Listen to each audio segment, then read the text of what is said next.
Let's just see what they're going to say.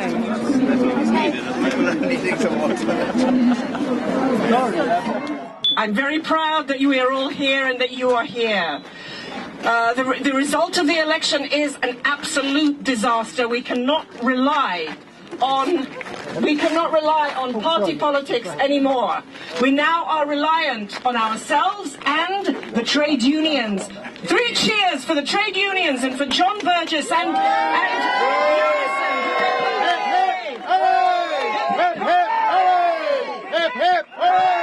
Thank you. Right, well that's one bit of what I was going to say gone. Right, this is kind of cool. This has been an emotional journey for me because kind of my career of campaigning began with a lady who used to live round here, and sadly she's gone, and I've never been to Finchley before, and I'll tell you what, it's much better than I thought. So I didn't mention before one maybe interesting thing for you. I'm an author, that's the main reason I'm here. I visit 180 schools a year, and a few little statistics to remind you. A child who visits a library, according to the biggest survey of literacy run by the National Literacy Trust, said that a child who visits a library is twice as likely to be a fluent reader and a successful academic individual.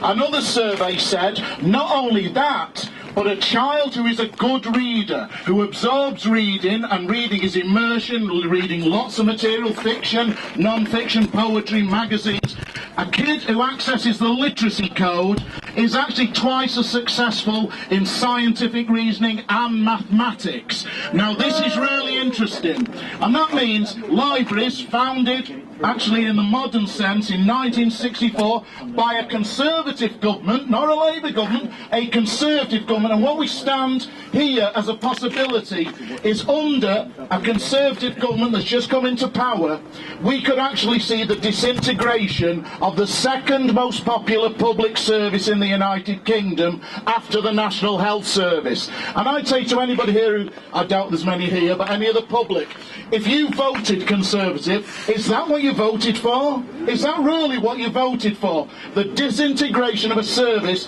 that changes lives. A child that reads stands on the shoulders of giants. They see further, they succeed more. It is the absolute #1 key to life. And do you really want to see this marvellous service that was holds 1.5 miles from the local community, with a professional librarian who could recommend books and non-fiction, that can help the unemployed to access jobs through the computer?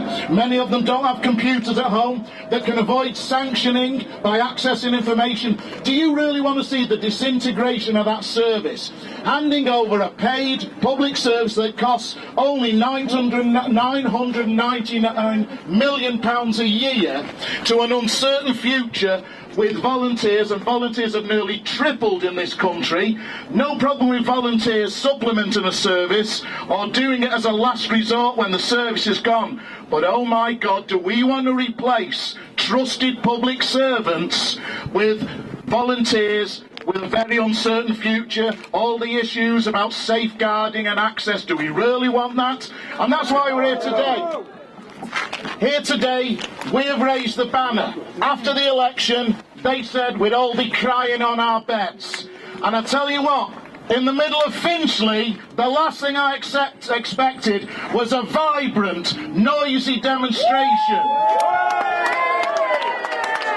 Uniting the Labour Party, the Liberal Party, the Greens, Socialists, and every wonderful section of our multicoloured, vibrant, exciting community. This is not a funeral. This is a good old Irish wake. We danced, we sang, and the public beat and beat and beat. Huge popular support. We've got to build on that support. We have a marvellous service in the public library service. It still is winnable, and this is the beginning of how we win it. Thanks very much.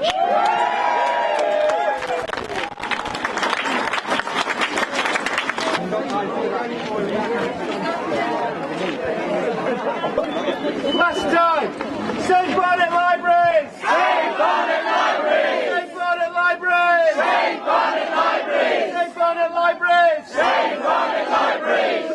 campaigning in fun. Come on. Thank you again.